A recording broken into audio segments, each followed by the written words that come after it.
Hey guys, Ron Cecilman's relationship and marriage coach, helping guys who grew up in church fix their fucked up marriages. And today I'm talking about the best way of surviving a divorce. Now you are here because that's probably what you're going through. Your wife has come to you, she's looked at you square in the eye, or she's sent you the text message, or called you, or whatever it is, but she has said, I want a divorce. First of all, let me tell you guys, I'm sorry that you're going through this. I know that your nervous system feels wrecked. You feel like a part of you is dying. In fact, you might actually feel like you are dying. I've been there and I've watched not only my clients, but some of my friends go through this, and I watched my parents go through it a number of times. Your anxiety is completely peaked. So recognize that as you are walking through this process and you are looking for a path to healing, that you're gonna feel weird for a while. It's gonna feel really tough. You might even have panic attacks. Like I said before, I've actually been there. For me and my story, I was living overseas trying to impress my ex-wife with the kind of job I had, hoping that my success in a new career would prove to her why she should love me. It was there that she actually called me first and said that she wanted a divorce, and then later FedExed me the divorce papers. In between that time, I had a panic attack. I thought I was dying. I literally laid on the ground in the flat I was staying in, thinking I was gonna die. If I had not watched another friend of mine who had also gone through a divorce about a year beforehand experience the same thing, I'd actually carried him to the hospital. I wouldn't have known what was going on. So just a heads up, your body and your mind and your nervous system and your mental health are gonna feel completely wrecked. But for today, there's only 4 things you need to remember that are gonna carry you into thriving through this thing. Number 1 is your mindset. Do not be a victim. Right now, decide today that you are no longer going to blame her or see her as the bad guy. Don't call her a bitch. Don't let resentment enter your heart. There is nothing about having resentment towards her or unforgiveness that's going to help you in this relationship. It's not going to justify your hurt feelings. It's simply going to make you feel worse. In fact, there's an addictive quality to having resentment and anger towards somebody because it spikes your levels of cortisol and adrenaline. And of course, we both know that those are addictive. So notice that right now. Just decide today you are not going to be a victim. All you can control in this process is your actions, and all you can really focus on is taking care of your side of the street, your responsibilities, what you need to do through this. And I'll tell you exactly what you need to do in just a few moments. But before you get into that, I want you to remember this phrase. I heard this from a coach several years ago, and that is the quality of your energy is your highest priority. Write this down. The quality of your energy is your highest priority. Come what may, you decide how you are going to deal with this.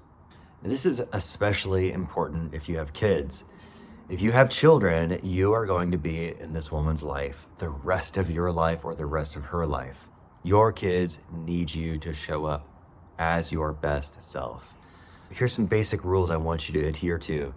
Number 1, don't talk shit about your wife. Don't badmouth her. Don't say mommy's made a mistake. Don't say that she's crazy. Only speak respectfully, even if she's made a huge mistake and you still can't understand why she has justified this divorce. Honestly, it's none of your business anymore. It's happening. You have to accept it. The faster that you can accept that this is going on, the better. So again, be a person of peace in this process. Be amicable. Decide that all of the communication with her, especially regarding your kids, is gonna be good.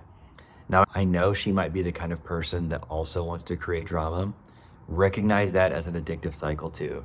One that you cannot control, and one that you cannot police, and one that you cannot point in her. All you can do is take care of your actions and your responses to this. So here's the second big thing you've got to remember. You need to stop thinking about how you are going to get her back or how you are going to manipulate her into loving you again. Odds are you were checked out. You were allowing your life to happen as it happened. It just came to you and you had no passion and you weren't seeking out a way of life. You were just allowing it to happen. Or you were strongly codependent. Often it's both of those things together.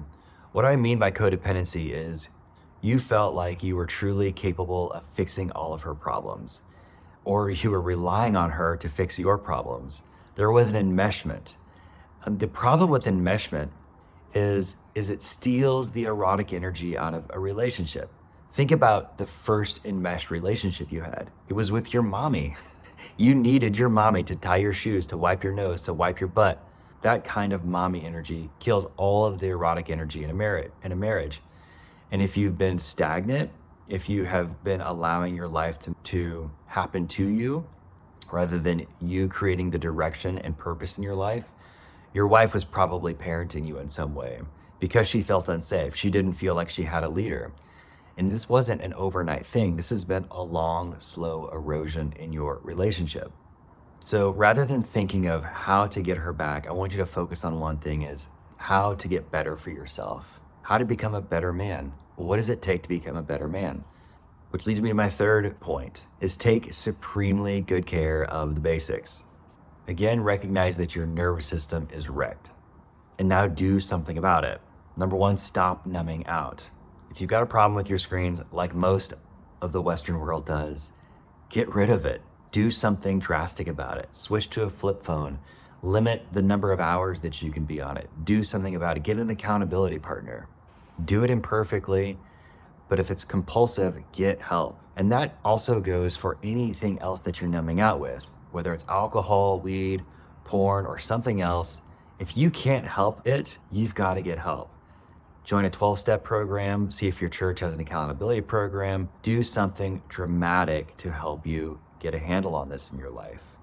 Of course, and this goes without question, start working out. The minimum amount of working 20 minutes a day, 3 times a week. If you can do more, like 5 times a week for 20 minutes a day, do that. Think of this as a rescue mission for your true self. And you've got to be in shape to do it. Your body needs it. Your nervous system needs it. Your cardiovascular system needs it. Your brain needs it. Which leads me to the fourth thing that you need to do. Get help from outside of yourself. First thing you can do with that is talk to as many friends as possible. Guys, divorce isn't uncommon. You have a 50% chance of having a divorce the moment you get married anyway. That's just the stats. It's not because you are especially bad or she's especially bad. It's that you guys didn't have a good model for marriage, and you didn't have a good model for mature masculinity. You didn't know how to be a man and how to show up in your marriage. The way men become better men is in the company of other men. If you haven't yet, get a coach, get a therapist. Here's some things to know about this. If you've never had a therapist, therapy is often taken care of through your insurance. The problem with that is it takes a little while to find a doctor and to get it all set up. It could be weeks or sometimes months out. The fastest way to get help is to find a coach. Obviously, I'm a coach and that's why I'm here. There might be a coach in your area, or you may have a friend who's worked with a coach before.